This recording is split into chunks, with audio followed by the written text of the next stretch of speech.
ሌሊት በምንጣፌ ላይ ነፍሴ የወደደችውን ፈለጉት አላገኘሁትም። እነሳለው በከተማይቱ ምዞራለው ነፍሴ የወደደችውን በጎዳናና በአደባባይ እፈልጋለው። ፈለጉት አላገኘሁትም። ከተማይቱን የሚዞሩት ጠባቂዎች አገኙ። ነፍሴ የወደደችውን አያችሁትን አልኋቸው።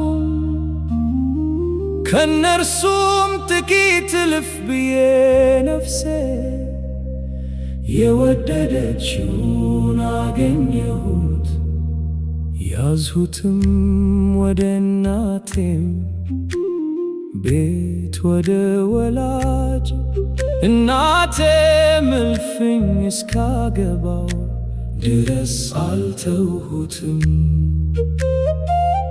እናንተ የኢየሩሳሌም አነጃጅት ሆይ እርሱ እስኪፈልግ ድረስ ፍቅርን እንዳታስነሱትና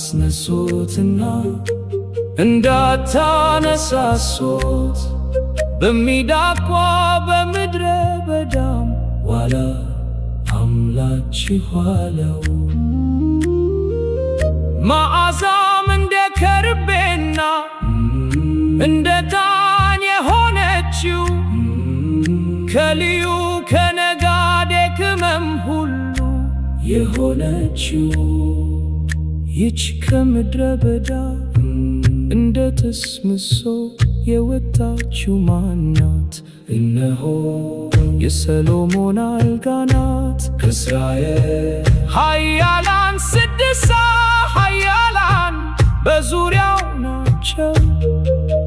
ሁሉም ሰይፍ የያዙ ሰልፈኞች ናቸው። በሌሊት ከሚወድቀው ፍርሃት የተነሳ ሰው ሁሉ ሰይፉ በወገቡ አለ። ንጉሡ ሰሎሞን መሸከሚያ ከሊባኖስ እንጨት ለራሱ አሠራ። ምሰሶቹን የብር መደገፊያውንም የወርቅ መቀመጫውንም ሐምራዊ ግምጃ አደረገ። ውስጡ በኢየሩሳሌም ቢያጅት ፍቅር የተለበጠ ነው። እናንተ የጽዮን ቢያጅት ውጡ። እናቱ በሰርጉ ቀንና በልቡ ደስታ ቀን ያደረገችለትን አክሊል ደፍቶ ንጉሥ ሰሎሞን እዩ።